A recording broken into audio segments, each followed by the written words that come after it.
or if you're new, welcome.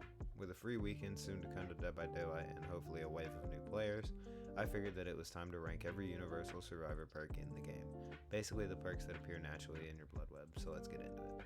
At the number 20 spot is Premonition, which gives you an audio cue when you look at the killer in a cone. But unlike every other perk on this list, I have never seen it be used. It was always a much worse spine chill to me, and once you play the game for longer than 10 minutes, this ability becomes completely obsolete. Next up, Slippery Meat. This perk gives you the ability to take extra chances off the hook on first stage with slightly better odds. This perk sucks because the chance is already so abysmally low, it isn't really worth running unless you're using something like Up the Ante Swift. If you want to kill yourself on hook, then by all means run Slippery Meat. Small Game is the totem version of Premonition, so not a great parallel to have. This perk also gets worse as you find totems, so if you don't find the hex on your first audio cue, it just gets harder to find. I guess it could be slightly useful with boons or other totem reliant perks though. Plunder's instinct has fallen off slightly. Yes, it is still great with looting builds, but nowadays the amount of trash items you can find with plunderers alone doesn't make it an enticing perk. It needs supporting perks like Residual or Pharmacy to truly shine as a good aura and looting perk. This can't be happening is actually gotten better with the introduction of Hyperfocus on Rebecca, but by itself it is pretty abysmal. A larger skill check radius could be helpful, but similar to Premonition, this is not happening becomes useless once you get slightly better at skill checks. Don't use this perk. Up next we have Guardian. This perk was pretty useful, emphasis on the was, because it is now base kit, meaning you automatically get a speed boost when unhooked, so it is just adding on to the base kit speed you already get. Not bad, but not nearly as helpful as the other perks. Situational Awareness is an interesting one, allowing other survivors to see your aura when you're on a gen. This perk is alright for solo queue or swifts on tight indoor maps, but on maps with decent visibility, the aura reading potential isn't really worth bringing every match. Deja Vu used to be one of the worst perks, but it has grown on me recently. It basically prevents 3-genning yourself and a nice cushion to the early game. And the added repair speed is also nice. But like Situational Awareness, the concept of seeing gens is something you can do without a perk, aka your eyes.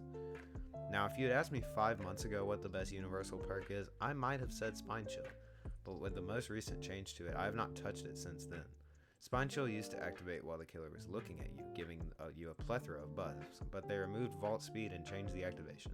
So the two main points to run Spine Chill have been removed or changed. It has had a huge fall from grace. Kinship is a perk that basically prevents face camping, or a personal reassurance. One of the most annoying things a killer can do is face camp, so Kinship can waste the killer's time. But if you're playing in a solo queue where the teammates don't know you're running it, the perk can be completely useless in its 2 windows of use. Lightweight was down there with Deja Vu as one of the worst perks, but now it has become pretty useful chase perk. 5 seconds is a huge reduction to the base duration of scratch marks, letting chases end a lot quicker. A pretty useful perk, but isn't guaranteed escape from chase, the killer still has eyes. Self-aware makes you speed walk essentially, and your own scratch marks and see your own scratch marks, which as a mechanic is more useful than you may think. If you pair self-aware with an exhaustion perk, it'll allow you to lose exhaustion and walk faster. But the exhaustion timer remains the same duration, so it isn't an insane perk, just a nice speed boost and an interesting aura mechanic. No One Left Behind is basically the survivor equivalent of NOED. Hear me out. Significantly buffing the altruistic actions when the exit gates are powered, it can really turn the game around. But only activating when the exit gates are powered makes the boost helpful, but situational at best. Renewal is a pretty good healing perk. Its effect giving you a free self-heal when you are unhooked, but only after healing another survivor. I feel like this perk would be better if it had more opportunities to be used other than unhooking, but at its current state it's a handy perk to use occasionally. Next up is one of my favorite universal perks, Dark Sense. In its reworked state, when any gen is completed, you basically get a 10-second aura read on the killer within a radius, giving you essentially a green key with a blood amber for just doing a gen. It is very useful if it isn't wasted, and I quite enjoy using it in my builds. Inner Healing is a very speedy healing perk, only 10 seconds in a locker to fully heal, but only after cleansing a totem is its price. This effect can be extremely helpful in solo queues or paired with a locker build. The only downside is, with boons being extremely good at the moment, getting Inner Healing isn't quite as strong as setting up Circle of Healing. Still a great perk. Will Make It provides you with a very strong double healing speed for 90 seconds.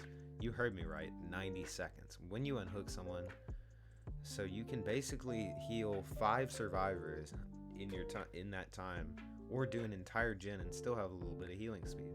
This is so helpful for your teammates. The duration is long and the activation is simple. A simple and strong, very good healing perk. Okay, now we are entering the top 3. These perks are used normally even when players have other teachables unlocked. Hope was recently buffed, now having no cooldown to its small speed boost and no exhaustion, propelling it to the near top of this list. The speed is surprisingly helpful, especially in the late game. It is a good in-game perk. The speed is just enough where it isn't broken, but very helpful when it activates, sort of like a precursor to the very strong perk Adrenaline. Kindred is one of the best solo queues, period. When you or another person with Kindred is hooked, it gives your team map-wide aura to every survivor and the killer if they are near the hook. It provides mountains of information and can help people heal, know when to save, and loop near the hook. A great perk for even in high MMR. And finally, the very best Universal Survivor perk, Resilience. It is one of the best perks in the game regardless. It gives you a buff to everything when injured, including vault speed. So it is useful on gens, chase, heals, and basically any action you can think of. It is fantastic, and its clutch chases for me a ton. If you aren't already using it, use Resilience. Also, RIP the vault speed build. And there you have it. That is my ranking of every Universal Survivor perk in the game.